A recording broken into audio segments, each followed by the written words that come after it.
I've been driving buses in Salvador for 28 years.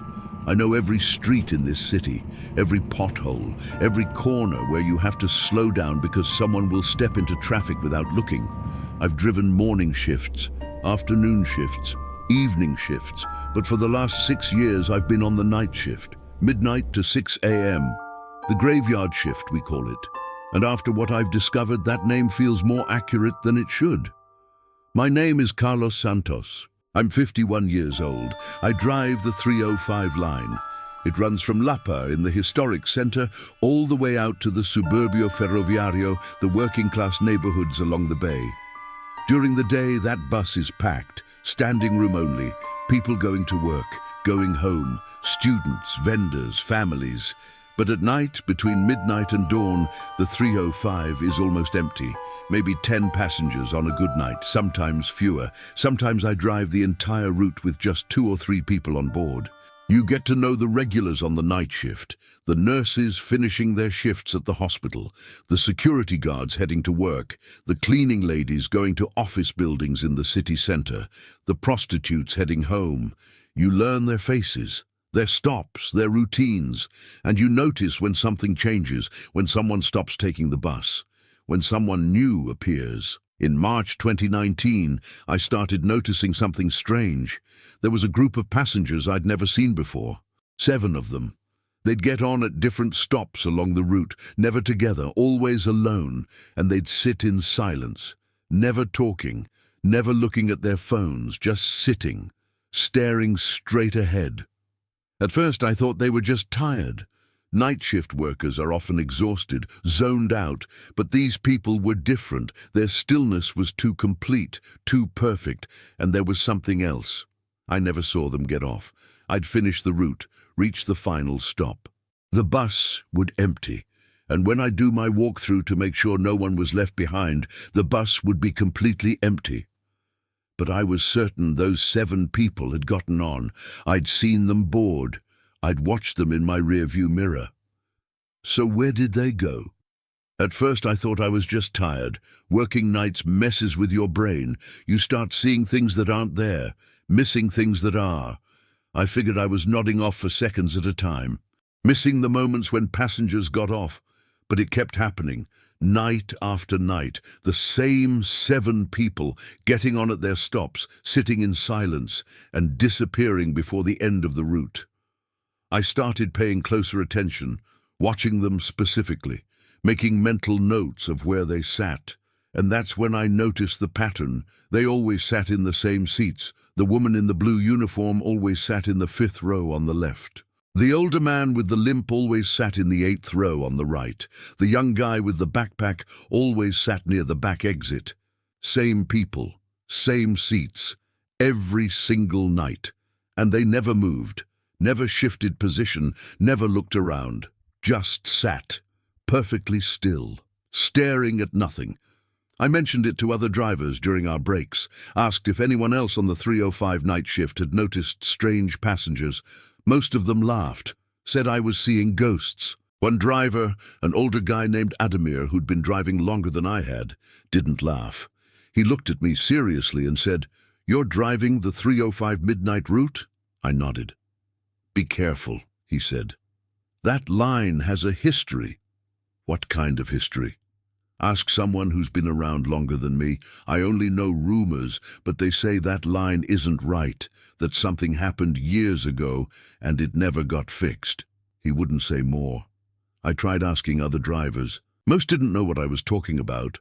A few gave me the same look Adamir had, concerned, warning, but no one would explain. I decided to do my own investigation. On my nights off, I started researching, looking for any news about the 305 line, any incidents, any accidents. I found a few things. In 2010, there was an accident on the 305 route. A bus crashed into a barrier near the Suburbio. 3 people died. 12 were injured. The driver claimed he'd fallen asleep, but witnesses said he'd been acting strange before the crash, staring ahead, not responding when passengers tried to get his attention. He died in the crash, so no one ever got a clear explanation. In 2015, another incident. A passenger on the 305 night route was found dead in his seat when the bus reached the final stop.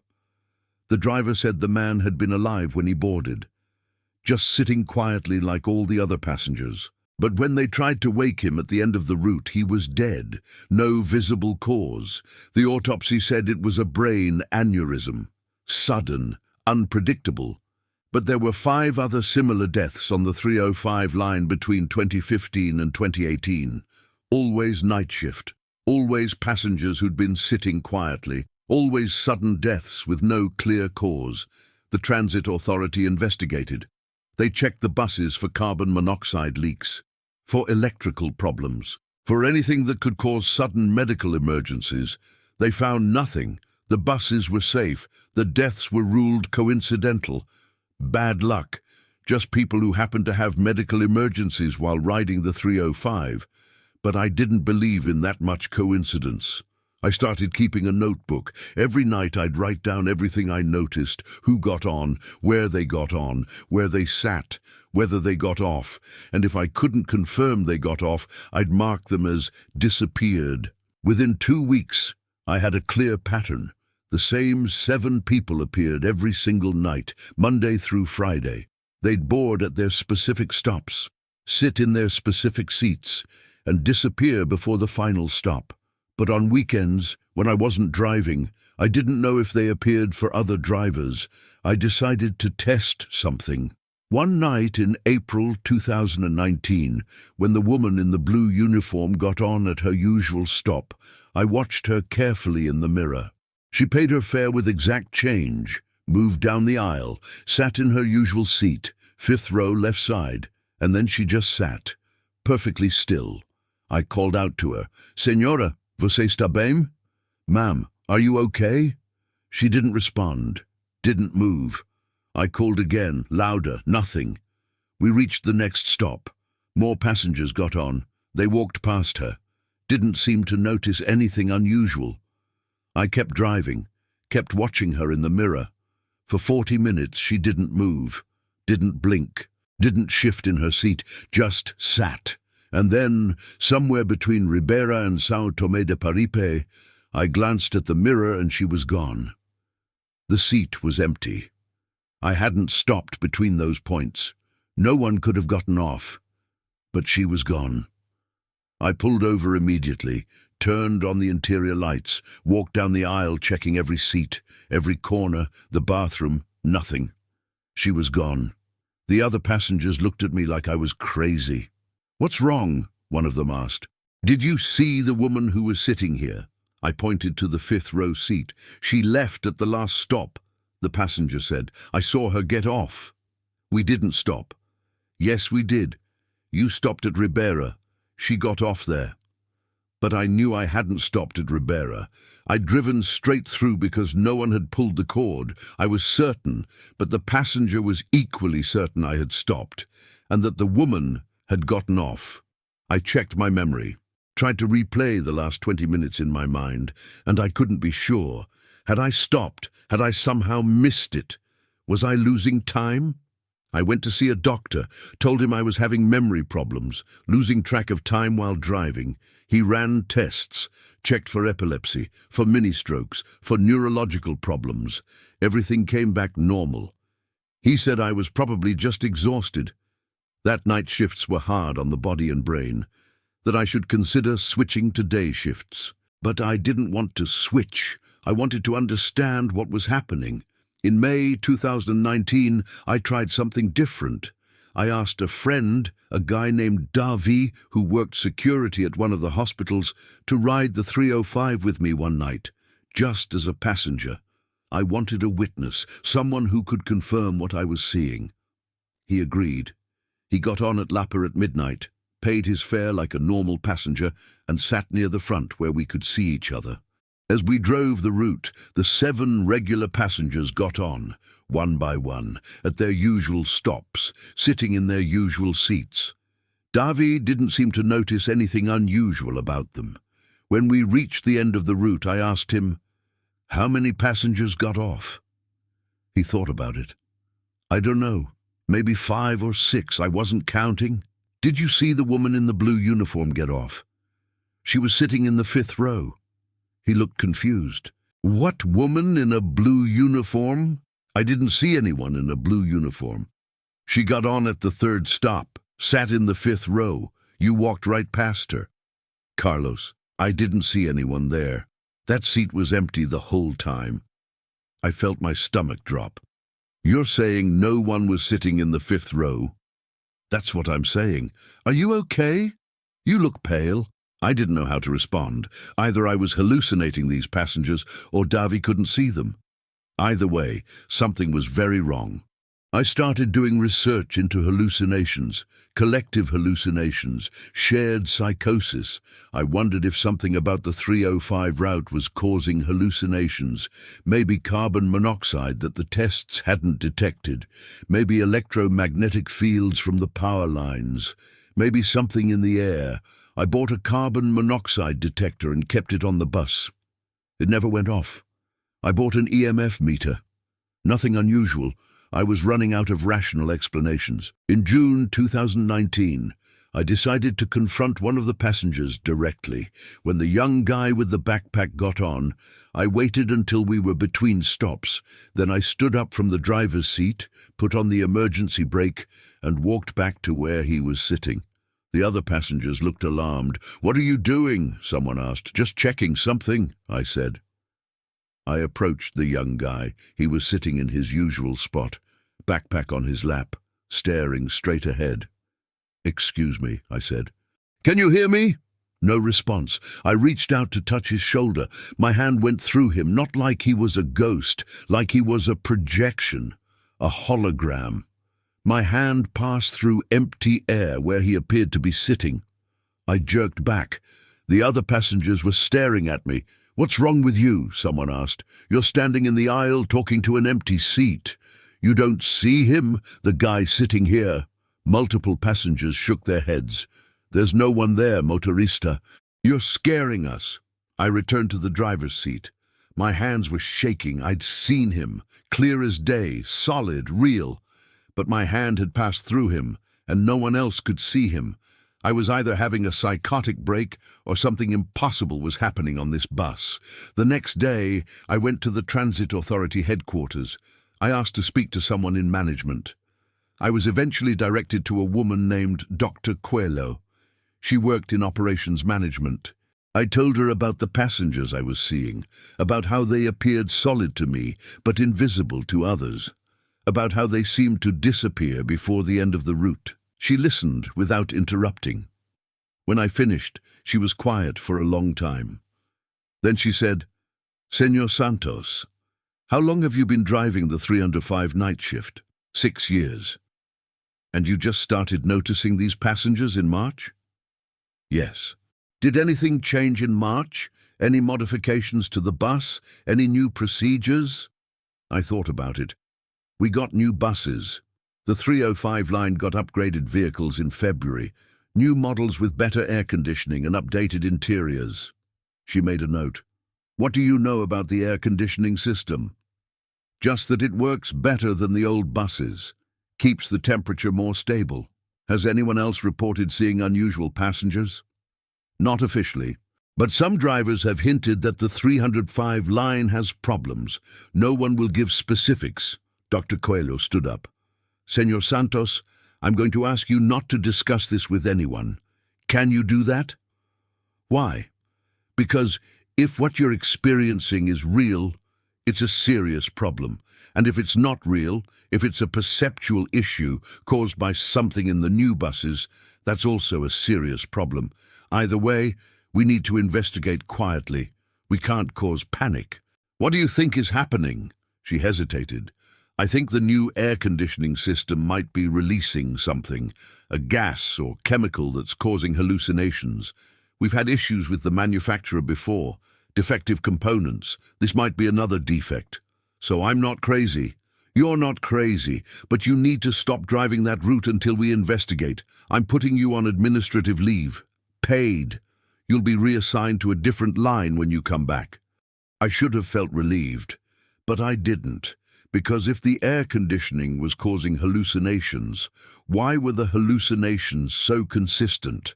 Why the same 7 passengers? Why the same seats? Why every single night? I was on leave for 2 weeks. During that time, I couldn't stop thinking about the 305, about those 7 passengers, about what they were. I started having dreams about them, always the same dream. I'm driving the bus.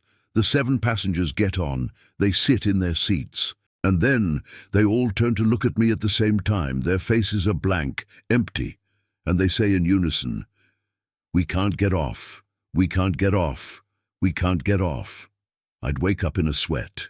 In the middle of June, Dr. Coelho called me. She asked me to come to her office.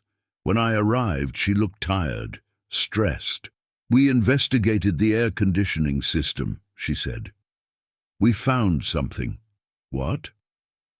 "The new buses have an enhanced air filtration system. It's supposed to improve air quality, reduce odors, filter out pollutants, but the manufacturer added something to the system without proper disclosure, a substance they called Atmos C. It's supposed to have a calming effect, reduce passenger aggression and anxiety. The idea was to make public transport more pleasant. They were drugging the passengers? In extremely small doses, theoretically harmless, but we've discovered it has side effects that weren't properly tested. In some people, it causes something called behavioral looping. The person becomes locked into a repetitive pattern of behavior. They do the same actions over and over, go to the same places, sit in the same seats, follow the same routes, like they're stuck in a recording that keeps playing. "The 7 passengers," I said, "they're real people?" They were real people. They were passengers who rode the 305 during the first month after the new buses were introduced. The exposure to Atmos C triggered the behavioral looping. They became locked into the pattern of taking the bus. Every night, same stops, same seats. They can't break the pattern. Their brains are stuck. But I touched one of them. My hand went through him. That's the other part. The prolonged exposure to Atmos C causes a secondary effect. It makes the affected individuals perceptually unstable. They become difficult to see, to touch. They're physically there, but they're somehow phase shifted, not quite present in normal space. We don't fully understand the mechanism. Our scientists are still studying it. Where are they now, these 7 people? She looked down at her desk. We don't know. We've been trying to identify them, to help them, but they only appear on the buses, only at night, only on the 305 route. When we try to intervene, to stop them from boarding, they vanish, and then they reappear the next night, back in the pattern. What about their families? Don't they notice these people are missing? That's the thing. They're not missing. They have lives. They go to work during the day, they go home, they function normally. But every night at midnight, something compels them to go to their bus stop, to board the 305, to ride the route. And then, when the route ends, they disappear from the bus and reappear wherever they're supposed to be. They don't remember the bus rides, don't remember being on the 305. It's like a gap in their consciousness, a missing chunk of time every night. So they're living double lives? One conscious, one unconscious? Essentially, yes. During the day, they're normal people. At night, they're stuck in this loop, riding the bus, and the worst part is, we can't stop it. We've tried detaining them, tried medical intervention, tried keeping them away from the bus stops. Nothing works. When midnight comes, they're compelled to return to the pattern, and they phase shift, become intangible, walk through walls if necessary, whatever it takes to get to their bus stop and board the 305. I felt sick. How many people are affected? That we know of. 23. The 7 you've been seeing, plus 16 others on different routes throughout the city. Any route that uses the new buses. All showing the same pattern. Behavioral looping, phase shifting, stuck in an endless cycle. What are you doing about it? We've removed all the new buses from service. We've filed criminal charges against the manufacturer. We've contacted medical specialists to try to find a treatment. But so far, nothing has worked. The affected people are trapped, and we don't know how to free them. Why are you telling me this? Why not just let me think I was hallucinating?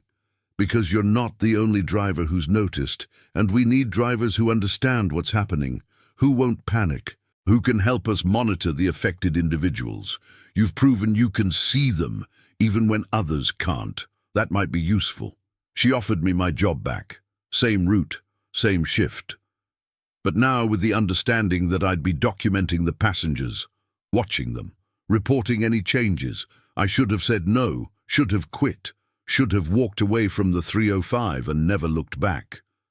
But I couldn't. Those 7 people were trapped, living in a nightmare they didn't even know they were in. Someone needed to bear witness. Someone needed to watch over them. So I went back to the midnight shift, back to the 305 route, back to driving through Salvador with 7 passengers who were present but not present, alive but not alive. I still drive that route. 3 years later, the 7 passengers still appear every night. Same stops, same seats, same silence. I've learned their names through Dr. Coelho's investigation, through watching them during their day lives. The woman in the blue uniform is named Sandra. She's a nurse, 43 years old, single mother of 2. During the day, she's warm, talkative, full of life. At night, she's empty. A shell. The older man with the limp is named Geraldo.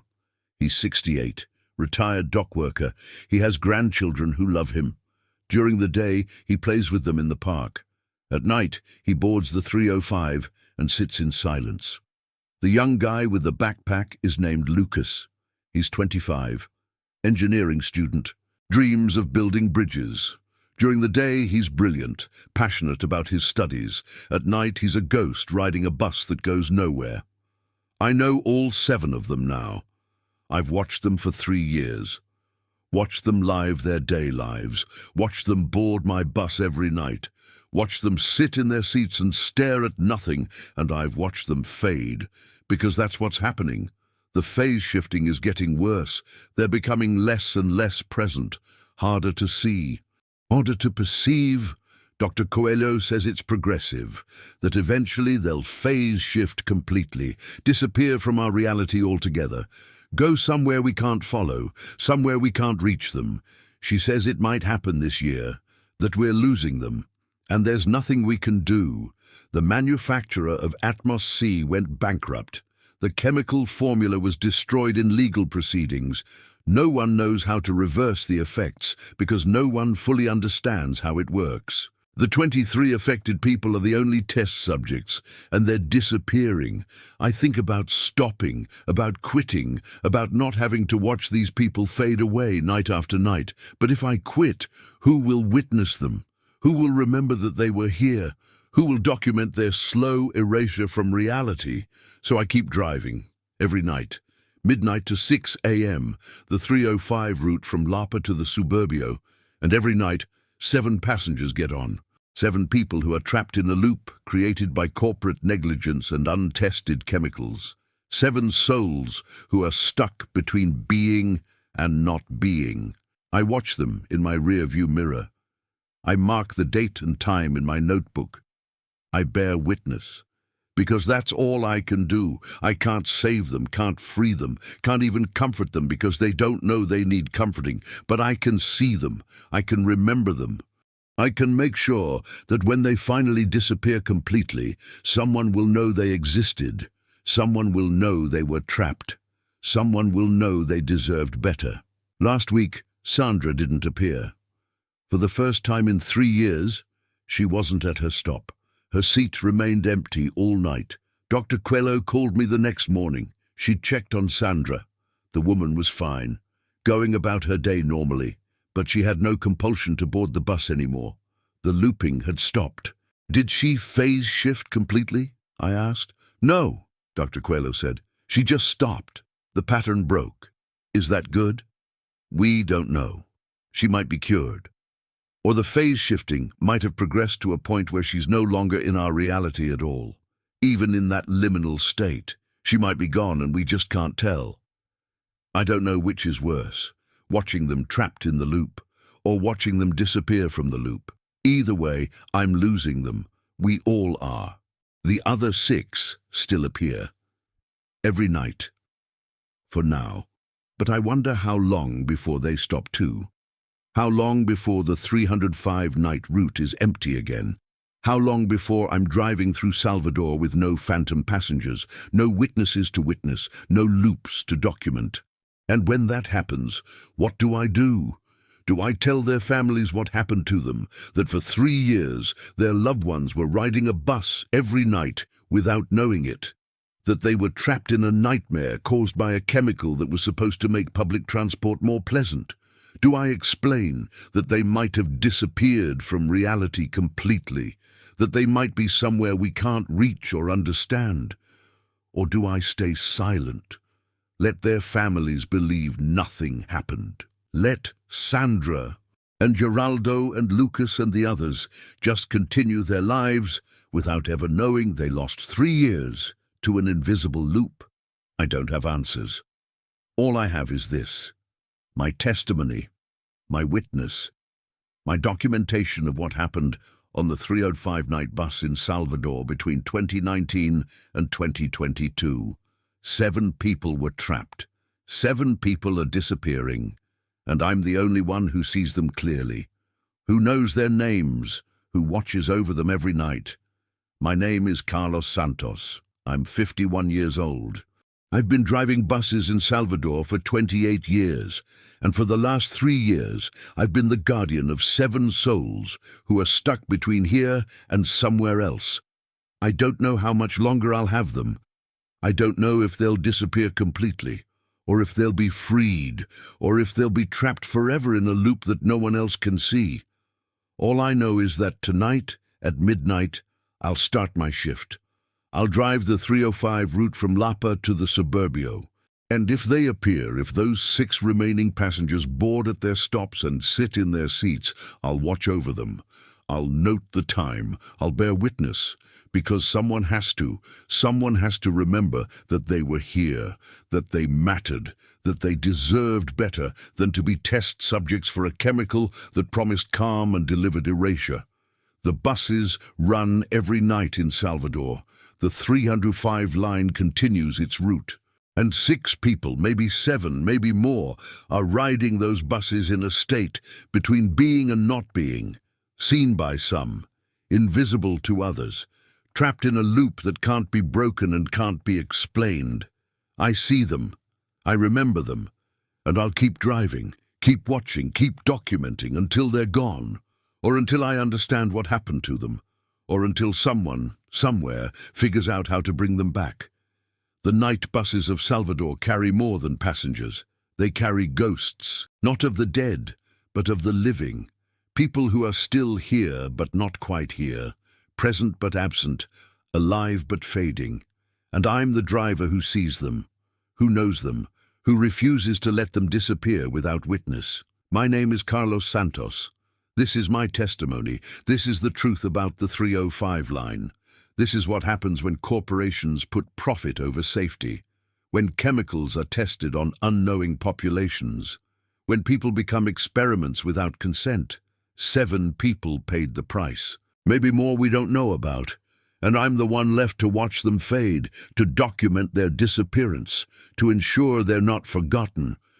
So I keep driving, every night, through the streets of Salvador, past the historic center, through the working-class neighborhoods, along the bay, with my phantom passengers, my trapped souls, my witnesses that only I can witness. And I'll keep driving until there's no one left to watch over, until the buses are truly empty, until the loop finally breaks, or until I join them, because sometimes I wonder if I'm already part of the loop. If driving this route every night, watching the same patterns, documenting the same disappearances, makes me just as trapped as they are, just in a different way, Maybe we're all caught in loops. Patterns we can't break, behaviors we can't stop, compulsions we don't understand. Maybe the only difference between me and those 7 passengers is that I can still see my loop, still recognize my pattern, while they're blind to theirs. Or maybe there's no difference at all. Maybe I'm already fading, already phase shifting, already disappearing from reality one night at a time. And I just don't know it yet. The buses run every night in Salvador, and I'm driving, always driving, forever driving, through streets that blur together, past stops that repeat, with passengers who are there and not there, real and unreal, present and absent, just like me, just like all of us, trapped in our loops, fading from our realities, disappearing into something else. The 305 runs every night, and I'm the driver who sees what others don't, who knows what others can't, who remembers what others will forget, until I can't anymore, until I fade too, until the loop consumes me completely. But until then I drive, I watch, I witness, I remember, because someone has to, someone always has to, even if no one believes them, even if no one listens, even if the truth disappears along with everything else. The night buses of Salvador, the 305 line, the phantom passengers, the trapped souls, the fading people, I see them, I know them, I remember them, and I'll keep driving until I can't drive anymore, till the loop breaks, or until it takes me too.